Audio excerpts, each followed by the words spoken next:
ذہن نشین کر لیں کہ شیطان کا کام ہماری زندگی میں عملی خرابیوں کے لیے صرف یہ نہیں کہ وہ ہم سے گناہ کروائے، یہ تو بڑا کھلا حملہ ہے۔ جب گناہ کرے گا، کوئی شخص حرام کاری کرے گا، ناجائز عمل کرے گا، اللہ کی نافرمانی کرے گا، تو وہ تو بڑی واضح طور پہ نظر آ جائے گی کہ غلط کام کر رہا ہے، اور پھر اگر سمجھ آ جائے کہ غلط کر رہا ہوں تو اس کی اصلاح کے امکانات بھی زیادہ ہوتے ہیں۔ کوئی سمجھا دیتا ہے، کوئی اصلاح کر دیتا ہے، توبہ کی توفیق ہو جاتی ہے، انسان ریئلائز کرتا ہے کہ میں غلط کر رہا ہوں تو سنور جاتا ہے، سنورنے کے امکان ہیں۔ تو ہم سے گناہ کروانا، غلط کام کروانا، شراب پہ لگا دینا، بدکاری پہ لگا دینا، گناہوں پہ لگا دینا، دسیسہ کاری پہ لگا دینا، کمینے ذلیل کاموں پہ لگا دینا، یہ شیطان کا چھوٹا حملہ ہے۔ یہ اس کا ظلم پہ لگا دینا، قتل و غارت گری پہ لگا دینا، یہ چھوٹا حملہ ہے، چونکہ یہ سب کچھ نظر آتا ہے، سمجھ میں آتا ہے۔ اس سے بڑا حملہ کیا ہے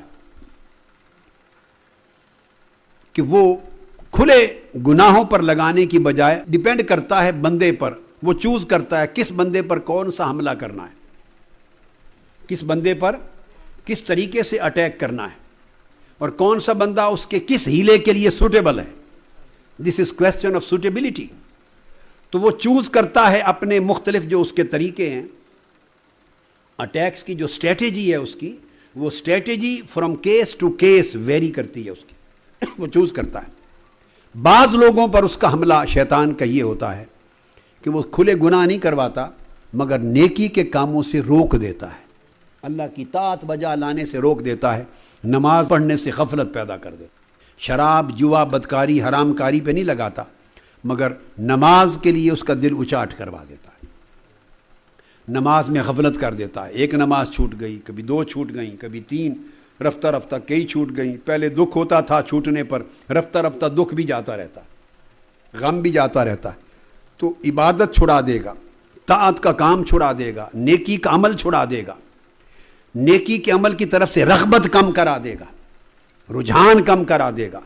تو نیکیوں کے عمل کو روک دینا زندگی میں تاکہ آپ اس سے رک جائیں، تو یہ اس سے بڑا حملہ ہے براہ راست گناہوں کے ارتکاب کروانے سے، کہ انسان کا نام اعمال خالی ہو گیا۔ ایک بیسک نقطہ یاد رکھ لیں، شیطان کا مقصود، اس کی غرض، اس کا آبجیکٹو، ایم اور آبجیکٹو گناہ کروانا نہیں ہے، یاد رکھ لیں۔ اس کا آبجیکٹو آپ کو اپنے ساتھ دوزخ میں لے جانا ہے۔ اس نے قسم کھائی تھی اللہ کی بارگاہ میں کہ میں تیرے بندوں سے جہنم کو بھر دوں گا، اتنے لوگوں کو جہنم لے جاؤں گا کہ جہنم بھر دوں گا۔ یاد رکھ لیں کہ محض گناہ کروانا شیطان کا ایم اور آبجیکٹو نہیں ہے، وہ کئی طریقوں سے اپنے مقصد کو، اپنے آبجیکٹو کو پورا کرتا ہے۔ اس کا آبجیکٹو ہے دوزخ میں لے جانا، خواہ وہ گناہ کروا کے لے جائے، خواہ بد عقیدہ کروا کے لے جائے، اور بھلے ساری زندگی نمازیں پڑھیں، روزے رکھیں، تبلیغیں کریں، مدرسے بنائیں، امر بالمعروف نہی عن المنکر کریں، شریعت کی رٹ لگائیں ساری زندگی، مگر رسول پاک کا ادب دل سے ختم کر دیں، آقا کی محبت ختم کر دیں، آقا کا ادب، محبت، تعظیم و تکریم ختم کر دیں، حیا رسول کا ختم کر دیں، اس کا کام ہو گیا۔ باپ ساری زندگی نمازیں پڑھیں، یہاں موٹے کالے نشان ماتھے پر بنا دے، اس کا کیا جاتا ہے، پڑھتے پھرے نمازیں۔ اسے پتا ہے کہ میں نے اس شخص کو بد عقیدہ کر دیا ہے، اس کی بد عقیدگی اس کو جہنم کا ایندھن بنا جائیں گی، نمازیں کسی کھاتے میں نہیں شمار ہوں گی۔ وہ سارا کچھ کروائے آپ سے، نماز پڑھیں، روزے کریں، مدرسے بنائیں، تبلیغ کریں، کتابیں لکھیں، داڑیاں رکھیں، سب کچھ کریں، مگر حضور کی اہل بیت کی محبت کی نکال دے آپ کے دل سے، اہل بیت محمد صلی اللہ علیہ وسلم کی محبت دل سے نکال لے، ان کا بغض ڈال دے، ان سے نفرت ڈال دے، عداوت ڈال دے، آپ کا ایمان برباد ہو گیا، آپ جہنم کا ایندھن ہو گئے۔ سارا کچھ کرے، حضور کے صحابہ کرام کی عداوت اور بغض ڈال دے آپ کے دل میں، آپ صحابہ کرام کو سب و شتم کریں، ان کو کافر کہیں، ان کو منافق کہیں، ان سے نفرت کریں، سب و شتم کریں، سب کچھ برباد، آپ کو جہنم کا ایندھن بنا دیا اس نے۔ اللہ کے محبوب مقرب بندوں، اولیاء صالحین سے نفرت پیدا کر دے، دل میں عداوت پیدا کر دے، بد عقیدگی کی ایک شکل ہے۔ سب کچھ برباد ہو جائے گا، کیونکہ اللہ نے کہا جو میرے ولی کا دشمن ہے میرا اس کے ساتھ اعلان جنگ ہے، اس نے یہی جنگ کروانی تھی، کرا دی۔ تو شیطان کا صرف ایک طریقہ نہیں ہے، اس کا الٹیمیٹ آبجیکٹو ہے جہنم بھرنا، دوزخ میں لے جانا۔ اس کے ہزار حربے جو چاہے استعمال کر لے، دنیاوی حربہ استعمال کرے، دین کے نام پر بھی حربے استعمال کر سکتا ہے۔ آخرت اور دین کے نام پہ دنیا کمائے کوئی شخص، لوٹ مار کرے، اس کا کام ہو گیا، وہ جہنم کا ایندھن بن گیا۔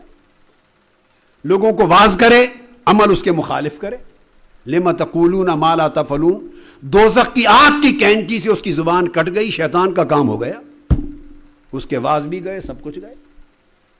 تو شیطان کے بڑے ہیلے ہیں۔ تو ایک میں نے عرض کیا کہ عبادات اور طاعات سے بندے کو روک دینا، ایک یہ بھی ہیلا ہے، اور ایک اس سے بھی بڑا ہیلا ہے، اس سے بھی بڑا حملہ ہے شیطان کا، سب سے خطرناک حملہ، اور وہ یہ کہ عبادات سے بھی نہ روکے، نماز بھی کہیں پڑھو، روزہ بھی رکھو، حج بھی کرو، زکوٰۃ بھی دو، صدقہ بھی کرو، خیرات بھی کرو، تبلیغ کرو، سب نیک کام کرو، کرنے دے، نہ چھیڑ چھاڑ کرے، مگر کیا کرے؟ ان سارے نیک اعمال کے پیچھے آپ کی نیت کو خراب کر دے، نیت فاسدہ ہو جائے، نیت قدرہ ہو جائے، نیت باطلہ ہو جائے۔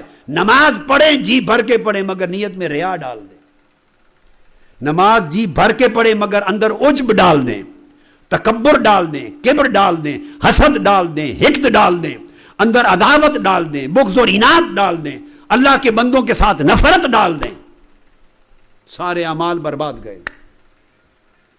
تو یہ سب سے بڑا خطرناک حملہ ہے کہ دیکھنے سے پتہ بھی نہ چلے کہ یہ آدمی برا ہے، اس کی شکل دیکھیں تو نیک لگے۔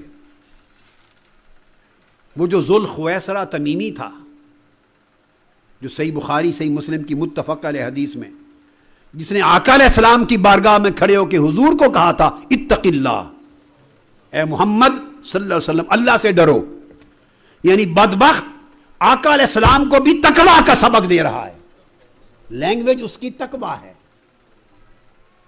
آپ ذرا دیکھیے، جو بولی بول رہا ہے وہ تقویٰ کی بولی بول رہا ہے، حضور کو سبق سکھا رہا ہے کہ تقویٰ اختیار کرو، اللہ سے ڈرو۔ اور دوسری حدیث میں حضور علیہ السلام کو کہتا ہے اے دل عدل کرو، یعنی کہہ کیا رہا ہے؟ کو برا کلمہ کہا ہے؟ بولیے، عدل کی بات کی، تقویٰ کی بات کی، مگر خرابی کیا کی؟ حیا ختم کر دیا رسول پاک صلی اللہ علیہ وآلہ وسلم کا، کہ جس ذات کو عدل کرنے کا کہہ رہے ہو ان کے قدموں کی دھول سے تو عدل پیدا ہوا ہے کائنات میں۔ جس ذات پاک کو تقویٰ اختیار کرنے کی بات کر رہے ہو بدبخت، اس ذات پاک کے جوڑوں کے صدقے سے کائنات کو تقویٰ نصیب ہوا ہے۔ تو حیا ختم کر دیا، تعظیم ختم کر دی، بولی عدل اور تقویٰ کی رکھی۔ آپ میری بات کو سمجھیں نا، داڑھی بھی ہے، پہنچے شلوار کے، ازار کے، قمیض پنڈلی تک بھی ہے، نماز ہے، قرات قرآن ہے، تلاوت قرآن ہے، روزے ہیں۔ آقا علیہ السلام نے فرمایا اس کی نسل سے وہ لوگ ہوں گے، اے صحابہ کرام، تمہیں اپنی نمازیں ان کی نمازوں کے مقابلے میں چھوٹی نظر آئیں گی، تمہیں اپنے روزے ان کے روزوں کے مقابلے میں چھوٹے نظر آئیں گے، تمہیں اپنی تلاوت قرآن ان کی قرات قرآن کے مقابلے میں چھوٹی نظر آئے گی، مگر ان کا قرآن اور کچھ بھی حلق سے نیچے نہیں اترے گا۔ یمرکون من الدین کما یمرک السہم من الرمیہ، دین سے اس طرح خارج ہوں گے جس طرح تیر شکار سے خارج ہوتا ہے۔ تو دیکھنے سے کچھ پتہ نہیں چلے گا، دیکھنے سے۔ حضرت عبداللہ ابن عباس فرماتے ہیں، حضرت جندب روایت کرتے ہیں کہ جب مولا علی شیر خدا کے خلاف خوارج کی جنگ ہو رہی تھی اور سیدنا علی المرتضیٰ نے ہمیں بھیجا خوارج کی طرف پیغام دے کر جنگ لڑنے کے سے پہلے، تو کہتے ہیں کہ یہ متزلزل ہو گئے ان کی تہجد گزاری دیکھ کر، ان کے ماتھوں پر سجدوں کے نشان دیکھ کر، عبادت کی کثرت کے ساتھ ان کے سوکھے ہوئے ہاتھ دیکھ کر، وہ تنا کھڑے تلاوت قرآن میں مشغول ان کا حال دیکھ کر وہ لگتے ہیں کہ اگر مولا علی شیر خدا کی زبان سے یہ سنا نہ ہوتا، کہ انہوں نے فرمایا میں نے خود آقا کی زبان سے یہ سنا کہ دین سے خارج ہوں گے، اگر ان کی یہ شہادت نہ ملی ہوتی تو ہم ان کو ولی سمجھتے۔ ظاہری حال یہ تھا، مگر ان کا دین برباد کر دیا، دوزخ کا ایندھن بنا دیا۔ تو شیطان کے ایسے حملے بھی ہوتے ہیں. تو میرا مطلب ہے کہ ظاہری اعمال ان کے اسی طرح رہنے دیتا ہے، مگر ان کے اندر فتنہ داخل کر دیتا ہے، ان کی نیتوں میں، ان کے عقائد میں، اور اس طرح اخلاق سیئہ داخل کر دیتا ہے، مغرور کر دیتا ہے، اور ان کو مکر زدہ کر دیتا ہے. عبادت نہیں رہتی. تو یاد رکھ لیں کہ شیطان کی غرض صرف یہ نہیں کہ آپ سے معصیت کاری کروائے، معصیت میں ڈالے، گناہ میں ڈالے. اسے حاجت نہیں ہے کسی ایک ہیلے کی کہ آپ سے ضرور گناہ کروائے، نہیں. اس کی حاجت ہے آپ کو جہنم لے جانا. وہ جو طریقہ اختیار کر لے، جس پر جو طریقہ کارگر ہو جائے، جہنم کو بھرنا اس کا مقصود ہے. اس لیے اے بندو، ضروری ہے کہ شیطان کی معرفت پیدا ہو، اور شیطان کے سارے ہیلوں اور اس کے حملوں کی معرفت پیدا ہو. سب سے پہلے نئی ویڈیوز کو حاصل کرنے کے لیے شیخ الاسلام ڈاکٹر محمد طاہر القادری کے آفیشیل یوٹیوب چینل کو سبسکرائب کریں اور بیل آئیکن کلک کریں.